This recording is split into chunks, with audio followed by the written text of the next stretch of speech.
అన్నీ కూడా టాలీ అయినట్టు రికార్డు. సోషల్ మీడియాలో చాలా మంది హత్య అని చెప్పి సోషల్ మీడియా చాలా యాక్టివ్ చేశారు. ఆ టైప్ ఆధారాలు అసలు ఉండడానికి ఏమైనా అవకాశం ఉందా? ఆయనకి ఏమైనా శత్రువులు? ఇప్పుడు అందుకేనండి, ఇప్పుడు మేము ఎవరైతే పోస్టులు పెట్టారో దాదాపు ఇది 2 weeks ఇన్వెస్టిగేషన్ జరిగింది. 14 రోజుల వరకు ఇన్వెస్టిగేషన్ జరిగింది. చాలామందికి నోటీసులు ఇచ్చాము, వచ్చారు. అడుగుతుంటే ఏం చెప్తున్నారు? సార్ మాకేం తెలుసు సార్, జనరల్గా మాట్లాడామని చెప్తున్నారు. ఎవరు కూడా ఏమాత్రం ఎవిడెన్స్ నిన్నటి వరకు కూడా ఇవ్వలేకపోయారు. సో అది వాళ్ళు ఏ ఉద్దేశంతో ఆవేదన చేశారనేది వాళ్ళకి తెలియాలి. ఇప్పుడు మద్యం తాగేవాళ్ళు కొంతమంది చెప్పేది ఏంటంటే రకరకాల మిక్స్ తాగుబోతులు ఒకే బ్రాండ్ తాగుతూ వెళ్తారు. చూడండి, వారి అలవాటు ఎలా ఉందని మనం ఎలా చెప్పగలం చెప్పండి?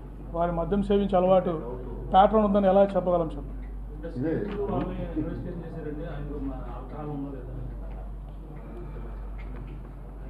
చేశారండి అందరూ. వారి వైఫ్ని వారిని దాని గురించి ఎగ్జామినేషన్ చేయడం జరిగింది. అవి ఎందుకు పర్సనల్ విషయాలు మనం ఎందుకు డిస్క్లోజ్ చేయాలి? ఇప్పుడు let us maintain the dignity. So దర్యాప్తు మీద వారు ఇంతవరకు ఎటువంటి అనుమానాలు వ్యక్తం చేయలేదండి. మొన్న కూడా మీకు అందరికీ తెలిసి వచ్చారు వారు.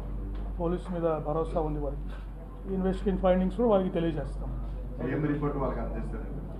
పిఎంఈ రిపోర్ట్ ఫైండింగ్స్ చెప్తామండి. రిపోర్ట్ ఎవరికి అందజేయడం జరగదు. ఓన్లీ కన్సర్న్ మేజిస్ట్రేట్స్కి, కోర్ట్స్కి మాత్రమే అది అందజేయడం జరుగుతుంది.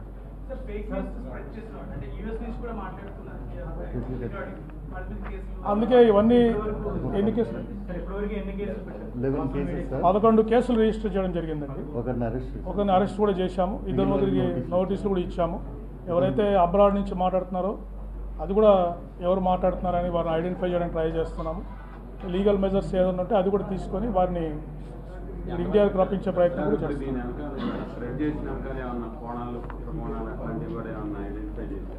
అంటే చాలా రోజులు సీరియస్గా సోషల్ మీడియా ఛానల్స్లో కూడా అందరూ వచ్చి మాట్లాడారు. దీని వెనకాల ఏమన్నా అది కూడా చూస్తామండి, ఇన్వెస్టిగేట్ చేస్తాము. కొంతమంది ఇంకా ఆందోళనలు ర్యాలీలు చేస్తున్నారు క్రైస్తవ సంఘంలో. ఏం చెప్పదలుచుకున్నారు? 2 రీపోస్ట్ నోట్ విషయంలో కూడా చేయాలని కొంతమంది నుంచి వాదన ఉంది. దాంట్లో మీరు ఏకీభవిస్తారా? చేయిస్తారు? సార్ మీరు చూశారు, ఇంత మెటికులర్ ఇన్వెస్టిగేషను ఎలా చేసామో మీరు చూశారు కదా. చిన్న విషయాన్ని కూడా వదలకుండా ఇంత టెక్నాలజీని వాడి ప్రతి చోట మనము ప్రతి నిజాన్ని ట్రాన్స్పరెంట్గా మనము చేయడం జరిగింది. సో తర్వాత ఇంకోటి నేను అప్పీల్ చేయదలుచుకుంది ఏంటంటే, ఇప్పుడు ఇంత డేటా ఎనాలిసిస్ చేసి ఇంత ట్రాన్స్పరెంట్గా మీకు అందరికీ ఫుటేజ్ చూపించాము, రిపోర్ట్స్ చూపించాము. కాబట్టి దయచేసి వారి మరణానికి స్పష్టమైన కారణము యాక్సిడెంట్లో చనిపోయారని తెలిసినందువల్ల దయచేసి వీరందరూ కూడా దీనికి ఫుల్ స్టాప్ కొట్టాల్సిందిగా నేను విజ్ఞప్తి చేస్తున్నాను. వారి ఫ్యామిలీ మెంబర్స్ వారి ప్రైవసీని కూడా మనము గౌరవించాల్సిన అవసరం ఉంది. కాబట్టి దీన్ని మరింత వివాదాస్పదం చేసి ఎవరిని ఇష్యూ చేయొద్దని కోరుతున్నాను. తర్వాత ఎవరైనా ఇంకా దీని మీద అనవసరమైనగా రెచ్చగొట్టే విధంగా పోస్టులు పెట్టి సిచ్యుయేషన్ని, కమ్యూనల్ సిచ్యుయేషన్ని డిస్టర్బ్ చేస్తే మాత్రము కఠినమైన చర్యలు తీసుకోవడం జరుగుతుందండి. ఎందుకంటే మేము ఆపర్చునిటీ ఇచ్చాం, దాదాపు 2 weeks టైం ఇచ్చాం. ఎవరు కావాలంటే వాళ్ళు వచ్చి ఎవిడెన్స్ ఇవ్వండి అని అప్పీల్ చేశాము. ఎవరు కూడా ఏం చెప్పలేకపోయారు. ఊరికే సోషల్ మీడియాలో కూర్చొని పోస్టులు పెట్టి కామెంట్స్ చేసి దానివల్ల ఎవరికి ఉపయోగం? ఇంత సైంటిఫిక్గా ఇన్వెస్టిగేట్ చేసి మేము కంక్లూడ్ చేస్తున్నప్పుడు దాంట్లో ఇంకా మళ్ళీ అనుమానాలకి తావేంటి చెప్పండి?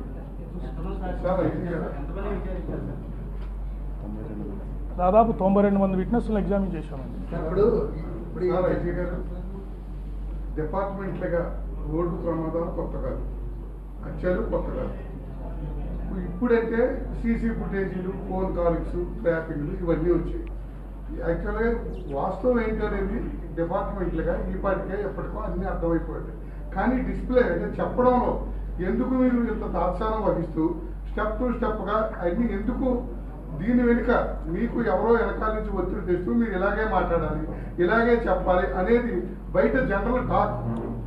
ఒకటి మీరు గుర్తుపెట్టుకోవాల్సింది ఏంటంటే, ఇప్పుడు మీడియాలో వచ్చినట్టు తర్వాత ఎవరో మేము కంక్లూడ్ చేయాలన్నట్టు వారం రోజుల్లో 2 రోజుల్లో ఇన్వెస్టిగేషన్ని మేము కంక్లూడ్ చేయలేమండి.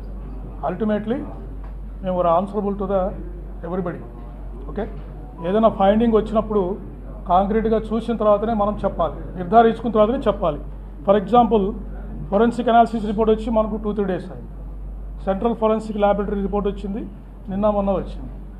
సో ఇవన్నీ బేరీజ్ వేసుకొని ఇమీడియట్గా మీకు ఎర్లీ యాజ్ పాసిబుల్ మీకు ఇన్వెస్టిగేషన్ ఫైండింగ్స్ ఇవ్వడం జరుగుతూ ఉంది.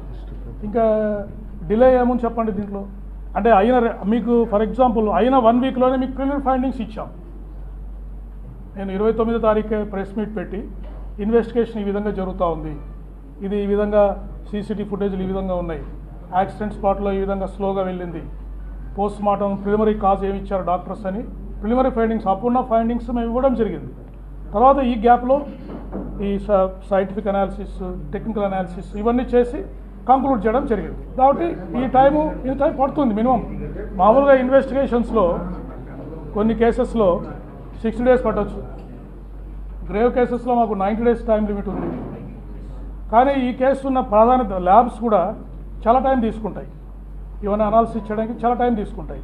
కానీ ఈ కేసులో ఉన్న ప్రాధాన్యత దృష్ట్యా అందరూ దీనికి ప్రయారిటీ వచ్చి దీనికి త్వరగా తెలియజేయాలని చెప్పేసి ఇన్వెస్టిగేషన్ చేశారు. సార్ ఇన్సిడెంట్ యాక్సిడెంట్ ఏదైతే ఉందో దానికి సంబంధించి మనిషి కింద బండి పైన సమానంగా పడడం అనేది నేను మీకు చెప్పాను కదండి, సీన్ ఆఫ్ అఫెన్స్ అబ్జర్వేషన్ నేను చెప్పాను కదా. మీరు చూపించోయా బాబు, అది ఎఫ్ఎస్ఎల్ రిపోర్ట్ చూపించు, crime scene observation by forensic experts చూపించు, 4 చూపించు